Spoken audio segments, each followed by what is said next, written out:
Doctrine and Covenants 110 is an extract from Joseph Smith's 1835-36 journal, which wasn't added to the Doctrine and Covenants until 1876, when 26 additional sections, several of which relate to priesthood and temple, were added by Apostle Orson Pratt under the direction of President Brigham Young.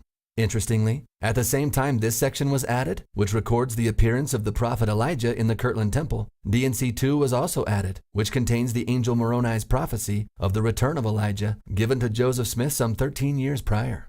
Section 110 is an account of Joseph Smith and Oliver Cowdery's experience of sacred events that unfolded in the Kirtland Temple on April 3, 1836. The original recording of these events was written shortly after they occurred in Joseph's journal by Oliver's brother Warren Cowdery, who at the time was Joseph's scribe and was keeping his personal history. Here's the backstory. Over the prior 13 years, a few divine promises had been made to Joseph Smith and the saints, which reached their fulfillment on April 3, 1836. For example, on the evening of September 21, 1823, as part of his initial teachings to the young 17-year-old Joseph Smith, the angel Moroni prophesied of the return of the Old Testament prophet Elijah, quoting Malachi 4 but with a slight twist, saying, "I will reveal unto you the priesthood by the hand of Elijah the prophet, before the coming of the great and dreadful day of the Lord." Further, in January 1831, the Lord promised the saints living in New York that if they would gather to Ohio, "I will give unto you my law, and there you shall be endowed with power from on high."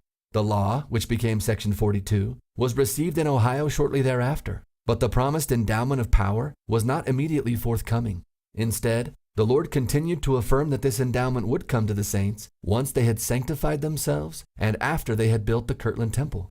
True to this promise, as the temple reached completion early in 1836, a series of divine manifestations and spiritual outpourings occurred there during meetings with church leaders, even prior to its dedication. This continued on Dedication Day and shortly thereafter at the much anticipated Solemn Assembly. All of these spiritual manifestations collectively represented a partial fulfillment of the Lord's promised endowment of power. Then, on the afternoon of Easter Sunday, April 3, 1836, 1 week after the dedication of the Kirtland Temple, the final elements of the promised endowment of power were given. Joseph's history says that, "On this day, I assisted the other presidents in distributing the Lord's Supper to the church, receiving it from the 12, whose privilege it was to officiate in the sacred desk this day. After having performed this service to my brethren, I retired to the pulpit, the veils being dropped, and bowed myself with Oliver Cowdery in solemn and silent prayer." What Joseph calls the veils of the temple were heavy curtains such as is visible here in this early photo. Curtains suspended from the ceiling such as this one could be lowered when needed to partition off parts of the room for added privacy. On this occasion, such curtains were lowered to seclude the upper pulpit area where Joseph and Oliver engaged in silent prayer. After rising from prayer, Joseph's history continues, the following vision was opened to both of us. So that's the backstory.